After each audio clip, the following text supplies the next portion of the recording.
And the next chapter of your book is titled Fiat Money Destroyed the Nuclear Family. This is probably considered a tenuous connection for most people that don't pay attention to money and or Bitcoin. So let's approach it carefully. How do you draw the connection between fiat money and the disintegration of the nuclear family? Yeah. So let's start with facts, we can agree on. And I have charts and data in the book that show this. People are having fewer children. Divorces are more common. People are getting married later in life. And the nuclear family is the glue of society. It is the core, is the foundation. You need strong family units. It's one of the most accurate indicators of whether or not a child will go up and become very successful or become a delinquent, go to jail, like get pregnant as a teenager. Like, do they have a mother and a father in the household, right? The ones that do, they tend to be far more successful. And so you need a nuclear family. And we're seeing the nuclear family start to rot away. And what's causing that? The finger gets pointed at a lot of different things. Mostly feminism is sort of rise in feminist culture, but especially that's like the common culprit on the right wing. But I would definitely argue it's fiat money is the number one culprit, because if you can do this anecdotally, ask, what are they called? The childless millennials, like the dinks, dual income, no kids, or maybe they're a bad example, but most people who don't have kids or they're waiting to have kids, they cite finances as the reason, right? Oh, it's too much money. Like, I want to spend on other things. Like, I can't afford to have kids. And there's a statistic I cite in my book. The Washington Post did a survey. They interviewed childless millennials, and I think it was about half of them cited finances as the reason as to why they don't have kids. And objectively, it is true. In 2024, if you're earning an average income, it's going to be harder to provide for your family, right? You really have to be exceptional as a man and go out and work hard and make a lot of money, be an entrepreneur, just to even have a kid and own your own house and support your family, right? And make it where, your wife can stay at home and raise your children.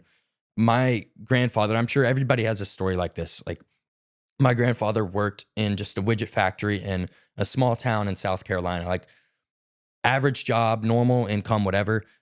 My grandmother didn't really have to work. He had 4 kids. He owned his house. Like, he had cars. Like, everybody went to college, right? You lived the American dream. But and because over the last, few decades, fiat money has eroded our purchasing power and it's devalued our time and our labor. If you're working an average job now, you couldn't afford that. To afford that, you need to be a great investor, or you need to really be exceptional. And so the average is getting brought down. You're seeing sort of the middle class just sort of evaporate. And so fiat money, I think, is definitely the main culprit and why the nuclear family is eroding away in America.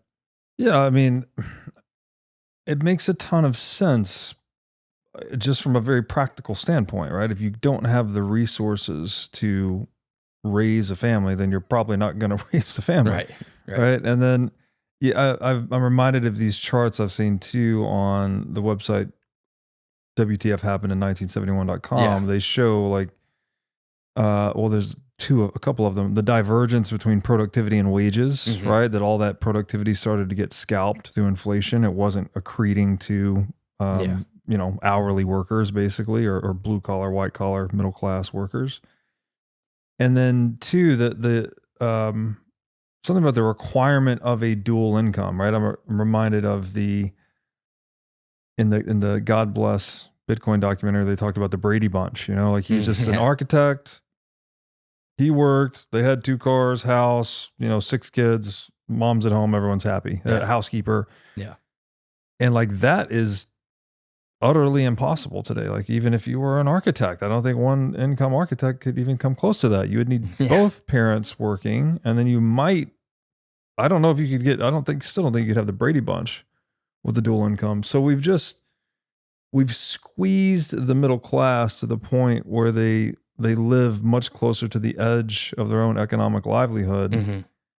Of course they're not having a bunch of kids. Like, what else? Like, what choice do you have? It's not even like, I don't even it's being, like you said, feminism's being blamed here as if it's some type of cultural shift that just arbitrarily came out of nowhere.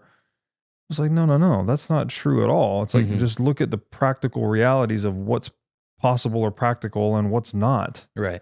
you don't need to get so much into the psychological, cultural movements. If anything, I would argue the economic changes drive the cultural changes. Right. I would agree. I talked about this with Pastor Quinn recently. I know he's been on your show. He thinks that feminism is a byproduct of fiat money, and that it's almost a coping mechanism, right? It's like, oh, well, we both have to work to provide for the family. And so instead of, talking about how, women maybe don't want to do that, they embrace this attitude of, all right, this is actually empowerment, right? And this can get, pulled out of context, whatever, as being like heartless. But think about this practically. If the mother is not at home to raise the children, then who's going to raise the children, right? Because raising children is a full-time job. It's noble. It's a great thing. Like, who's going to do it? It's going to be the state. It's going to be public schools. And this comes back to that loop we were talking about earlier, because now the state is raising your children so they can indoctrinate them with Keynesian economics and whatever other narratives they want to indoctrinate your children with. Yeah. Yeah. Very vicious cycle indeed. Not a good way out of that one. No. Yeah. Right? I mean, what should people be thinking about or doing for young people that want to start a family and not get trapped in this vicious cycle? Like, yeah. What do you think? I think I even write this verbatim in my book, but like, other young men out there, you have to be a killer, right? You can't get by being average, right? And you got to do what it takes. Like, and you have to work smart too, right? Because if inflation really was just 2%, okay, you could probably work a little harder and just get by, pick up a few more hours, work a little tiny side thing, whatever, and you can make it work. But hard work doesn't work when inflation is like 10% a year. Whatever, in the actual money supply grows around 7% a year, but that's probably going to grow because of how much debt the government's in. So you can't just work hard. You have to work hard and you have to work smart. And if you, as a man, want to raise a family and you want to have a bunch of kids, you're going to have to do something about it. Like, learn about Bitcoin, study monetary policy, build your skill set so you can actually provide value for the world, because average isn't going to do it anymore. Like, you're not going to be able to be average and have sort of the same lifestyle that your parents and grandparents had. You're going to have to take ownership, like literally pull yourself up by your bootstraps and figure this thing out. It's not going to be easy. Yeah, I mean, it's definitely not. I guess you can get a little more wind in your sails saving in Bitcoin. But again, I don't prescribe that. I would just prescribe studying money and Bitcoin, as you said. But I think, from my view, from a practical standpoint, it's probably the young man's best shot for just, for the guys that maybe aren't cracking the ceiling on exceptionality or whatever, that they're, just working class guys that are trying to have a family. It's like, well, sound savings helps. Right. But it's almost getting to that point where a lot of people, they don't even have anything extra to save, right? Yeah. Bitcoin's no good for you if you have no savings to put into it, right? And so whether you have to cut down on your sort of lifestyle and live well below your means, or increase your income, you're going to have to do one of those things, because you need a surplus that you can put into Bitcoin. And it doesn't matter like how much you're doing. You just need to be able to save in Bitcoin. Obviously, the more the better, but live below your means, increase your skill set if you can, and save your excess savings in Bitcoin, hodl it for a couple cycles, and like, that's your way out of it. Yeah. Yeah, grandma's wisdom actually works when your savings works, right? Just make more money than you spend and save. Right. And you don't need to speculate in the stock market or any of that nonsense. Thanks for watching. If you enjoyed this episode, click here to find more just like it, and here to find our most recent episode.